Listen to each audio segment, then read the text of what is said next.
Notification ते कुछ भी कोन थियो आहे। हिते तो वही महंगाई आहे। गरीब माण्हू वञी किथे बि ॿाराड़ीअ ते सफ़ा माना 80 रुपया किलो बि अटो मिले पियो।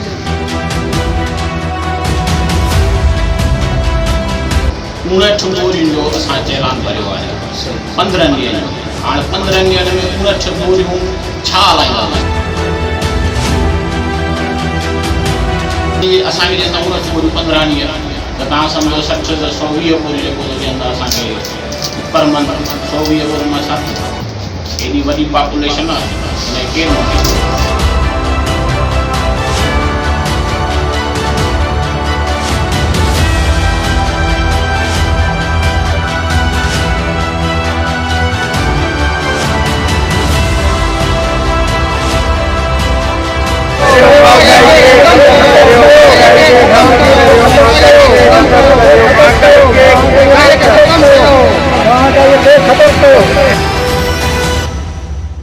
अस्सलाम वालेकुम नाज़रीन, तव्हांखे खैबर खां अब्दुल्लाही शहोक जी रिपोर्ट ॾींदा हलूं। खैबर ऐं उन जे आस पास जे शहरनि में घाटेट रोड, महंगाई, खीर मिलावट करे विकिरो। खैबर जा शहरी परेशान। नोटिफिकेशन ते कुछ भी कोन थियो आहे। हिते तो वही महंगाई आहे। गरीब माण्हू वञी किथे बि ॿाराड़ीअ ते सफ़ा माना 80 रुपया किलो बि अटो मिले पियो। हिते खंड जो माना 100 रुपया आहे बाज़ार में, तो हुते 120 रुपया भी मिले पियो। गरीब माण्हू कमाए थो 150 रुपया या 200 रुपया उन में पिया आहिनि, पूरी नथो थिए। सिंध गवर्नमेंट खे इहा ई गुज़ारिश था कयूं त हिननि ते नोटिफिकेशन वरितो वञे, हिननि ते जल्दी तो रिलीज़ कयो वञे। असां गरीब माण्हू आहियूं, केॾा वेंदासीं बुख जे करे। आख़िर अॼु थोरा आहियूं, सुभाणे जजा थींदासीं, आख़िर माशरो वधंदो। सभ खां पहिरियां इहो आउं ॿुधाए रहां त असांजी हीअ जेका का वॾी मिल कोन्हे, असांजी नंढी हिकिड़ी जेका मिनी फ्लोर मिल जंहिंखे चइबो उहो आहे। असांजी जेका कोटा आहिनि मुक़ररु कई आहे 2 बोरियूं पथर जे हिसाब सां, डेली जे हिसाब सां। माना 2 बोरियूं असांखे 4 पथर आहिनि, असांखे 2 बोरियूं डेली थी मिलनि। 59 बोरियुनि जो असां चैलान भरियो आहे 15 ॾींहंनि जो। हाणे 15 ॾींहंनि में 59 बोरियूं छा हलाईंदासीं असां? पोइ मजबूर माण्हू ओपन मार्केट मां वठे थो, जेको 5200 जा बोरी आहे। 5200 जा बोरी वठी करे छा माण्हू हलाईंदो? पोइ इहो ई 55 रुपया किलो या 50 रुपया किलो अटो हलाईंदो। बाक़ी गवर्नमेंट वारो त इहो हिकिड़ो ॾींहुं हले थो, बाक़ी 15 ॾींहं 14 ॾींहं माण्हू किथां वञे? मजबूरन असां हलायूं था जेको ओपन मार्केट मां वठी करे। न टेस्टी असांजी त जेका आहे शायदि आहे 1600 बोरी पर मंथ या 8 कलाक हलाइण सां। पर जेके असां 12 कलाक हलाईंदासीं असांजी 2400 कैपेसिटी आहे। पर उन जे हिसाब सां घटि में घटि असांखे अधु त ॾींहं न हींअर घणी आहे। हींअर त असांखे ॾींदा 59 बोरियूं 15 ॾींहं त तव्हां सम्झो 60 त 120 बोरियूं जेको ॾींदा असांखे पर मंथ 120 बोरियुनि मां छा थींदो? एॾी वॾी पॉपुलेशन आहे, हुन केरु मोड़ींदो? तव्हां छा मुतालबो चवंदा जेका गवर्नमेंट कोटा मक़सदु असांजी जेका कैपेसिटी आहे उन मुताबिक़ ॾे, असां उहो रेट गवर्नमेंट वारो हलाइण लाइ तयारु आहियूं जीअं गवर्नमेंट असांखे कोटा वधाए ॾे। असां इहो मुतालबो आहे त ग़रीब आवाम खे फ़ाइदो पहुचे। अदरवाइज़ हिन कोटा जे मुताबिक़ आवाम खे को फ़ाइदो कोन थिए। बाक़ी अक्सर माण्हू जेके चक्की जो अटो था खाइनि, को माण्हू मिलुनि जो अटो कोन था खाइनि। सही अक्सर जेका आहिनि कोटा वधाए ॾियणु घुरिजे, उहा चक्कियुनि खे वधाए ॾियणु घुरिजे, मिलुनि खे न वधाए ॾियणु घुरिजे। मिलुनि खे पंहिंजी कैपेसिटी मुताबिक़ हुजे, असांखे पंहिंजी कैपेसिटी मुताबिक़ हुजे। बाक़ी जेकॾहिं इहो रवैयो रहियो त रेट कोन किरंदो, छो जो ओपन मार्केट मथे आहे न। 5200 जो ओपन मार्केट आहे ऐं मिलुनि वारा त अटो जेको थो वठी अन्न वठी करे खपाइनि पिया कराची।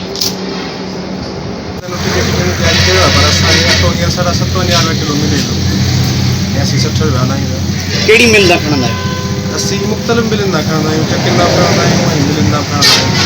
हिते मखतूम हुज़ैफ़ा पहिरीं खणंदा हुआ, हींअर अटो रेट कोन वेंदो आहे। ऐं असीं जो धनबाद में मिलूं उते बि खणूं पिया। चालू कोन थी आहे। ॿियो छा मुतालबा आहिनि? असांजो मुतालबो आहे त रेटनि ते कंट्रोल कयो वञे ऐं जेको सो या त हुकूमत परचेज़ करे असांखे शइ, उहे रेट उहे जेका शइ आहे न उहा 6 महीननि लाइ फिक्स करे ॾे, या त महीने लाइ फिक्स करे या 3 महीननि लाइ फिक्स करे, कीअं बि करे। बहरहाल असीं पाणी बेज़ार हिन ॻाल्हि मां त रोज़ रेट पिया अचनि। तव्हां सभिनी खे हींअर का बि ख़बर कोन्हे त कल्ह खंड जो कहिड़ो रेट हो, अॼु छा आहे तव्हांखे ख़बर? कंहिंखे बि तव्हां कंहिंखे ख़बर कोन्हे का कल्ह कहिड़ो रेट हो, अॼु छा रेट।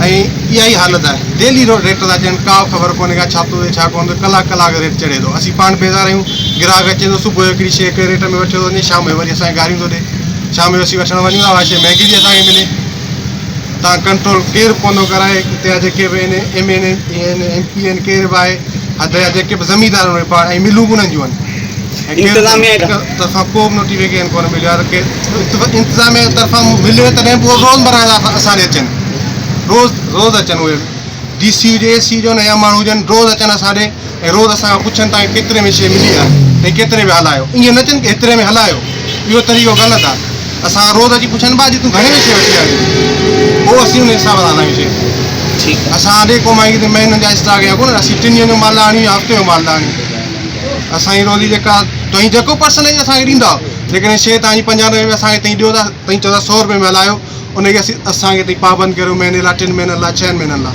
पाबंद करियो इन ॻाल्हि लाइ असीं पाबंद न थियूं इन ॻाल्हि जा पोइ ज़िम्मेदारी भले ॾंढणो था ॾंढ बि इन सूरत में उन में इज़त कंहिंजी मजूर न थिए छो असीं दुकानदार सभु इज़तदार आहियूं सभु को बि हिते लोफर दुकानदार कोन्हे को तव्हां केरु बि हुजे दुकानदार उहो लोफर कोन्हे को ऐं उन खां पोइ उन्हनि जूं इज़तूं लॉकडाउन में तव्हां ॾिसो केतिरियूं इज़तूं मजरूं थियूं उन्हनि जी पेनाल्टी ईअं बि उन्हनि खे ॿधो वियो जहिड़ा की असीं लोफर हुजूं कोई शराब पिया खपायूं केॾो असांजो जेको बिल वयो वियो इन खां अलावा जेको तुंहिंजो सवाल कयो ठीकु दादा ये जेके महांगाई थी वई आहे तमामु इंतिहा खां मथे महांगाई थी वई आहे असां ग़रीब मज़दूरी करण वारा असांजो रेड़ो साम्हूं बीठो आहे ऐं रोटी टिकी खपाए पियो पहिरीं बिरयानी लॻाईंदो त चांवर एॾा महांगा थी विया आहिनि गिह जी थैली जेका पहिरीं असांखे 80-90 रुपया मिलंदी हींअर उहा 200-250 रुपया थी वई आहे ऐं खंडु जेका असीं 70-60 में वठंदा हुआसीं हींअर उहा 120 रुपया किलो थी वई आहे अटो जेको असीं 40-42 वठंदा हुआसीं हींअर उहो असांखे 70 रुपया किलो अटो थो मिले दुकानदार खे चवंदा बाबा मथां महांगाई थी वई आहे टमाटो था वठूं त टमाटो जेको असांखे 20-10 रुपए में न मौसम में मिलंदो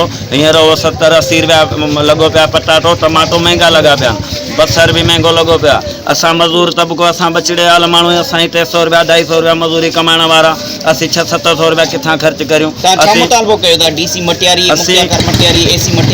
असां ख़ासि पंहिंजे ज़िले जे इंतिज़ामिया जेको आहे DC असांजो आहे साहिबु उनखे चाहियूं उनखे गुज़ारिश कयूं था वज़ीर आज़म पाकिस्तान जो जेको सिंध जो आहे उनखे असीं गुज़ारिश कयूं था हथ ॿधी चऊं था त असां ग़रीबनि लाइ कुझु रहम कयो हिकिड़ो लॉकडाउन असांजा हाल कढी छॾिया आहिनि ॿियो जेके महांगायूं तव्हां कयूं आहिनि महिरबानी कयो या त असांखे अहिड़ी का रोटी वठी ॾियो जंहिंमें असांखे पघार सुठो मिले या त असांखे कुझु सस्ताई कयो त असीं कुझु खाई पी बच्चनि जो पेट भरे सघूं मिले उते महंगी मिले असांखे महंगी खपाईंदा असांजी पुलिस कान्हे उतां असांखे महंगे हिसाब सां मिले गाॾियूं आहिनि ख़र्च आहिनि भाड़ा किराया असां वठी पोइ असां पंहिंजे 50 किले रखी खपाईंदा असांखे ॿियो वधी न आहे 3600 रुपयो क्रेट आयो आहे 235 रुपया किलो असांखे पवनि पिया 240 रुपया किलो असां हलायूं पिया पर असांजे मथे महांगी ख़रीदारी करे असांजे हिसाब सां पटाटा 50 रुपया किलो 50 रुपया किलो 50 रुपया किलो सुठे वारो पटाटो 50 रुपया किलो ॻोल्हे वई हल्के वारो 40-45 हले पियो शइ जेका आहे हिकिड़ो सस्ते वारो बि हिकिड़ो सस्तो हूंदो आहे हिकिड़ो 50 रुपया वारो हूंदो आहे हिकिड़ो कैमल लिस्ट अचे लॻाई रोज़ ई खपाईंदा महांगी मिले महांगी कूड़ो आहे मोरा करोड़ो घणे किलो 300 रुपया कूड़ो एक खगो खगो 250 कूड़ो 300 रुपया 300 रुपया किलो मोरा मटीअ मां तोखे यादि ई मिले तूं हुते घणो रुपयो करी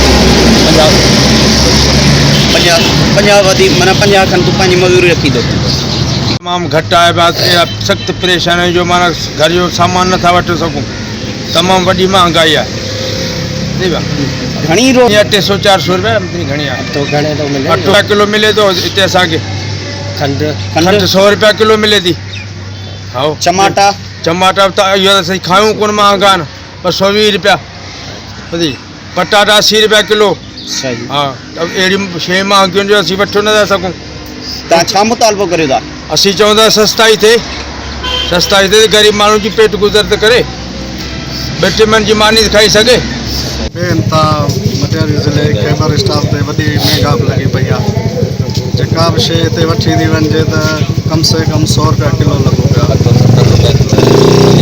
आहे उहो बि तक़रीबन 70 रुपया किलो लॻो पियो आहे खंडु जेका आहे 100 रुपया 120 रुपया किलो 110 रुपया किलो मिले पई हर शइ हिते बेनता खाइण पीअण जी शयूं बेनता महांगा लॻी पई आहे असां इहो मटियारी साहिब डीसी साहब खे अपील कयूं था त वज़ीर आज़म हितां महांगा ख़तमु कई वञे।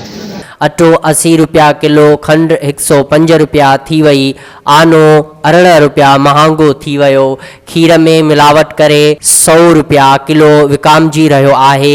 चांवर बि महांगा। सिंध सरकार गैर fall market committee bureau supply खिलाफ़ एक्शन वठे।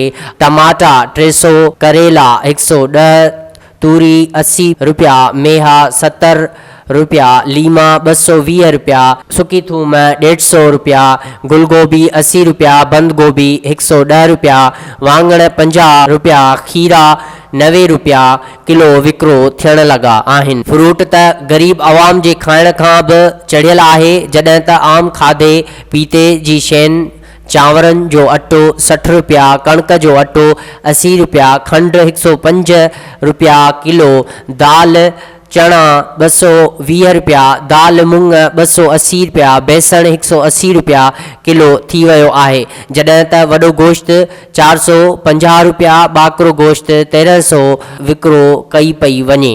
उन सिलसिले में वधीक मालूम थियो आहे त दुकानदारनि ऐं वापारियुनि पाण में मिली भगत करे हथ ठोकिया ऐं मनपसंद अघ मुक़ररु करे शहरियुनि खां फुरलुट करण में सरगर्म आहिनि, जॾहिं त मार्केट कमेटीअ जो इंतिज़ामिया सरकारी अघनि ते अमल कराइण बदिरां उन्हनि वॾनि वापारियुनि खां पंहिंजो हफ़्तो मुक़ररु कराए छॾियो आहे।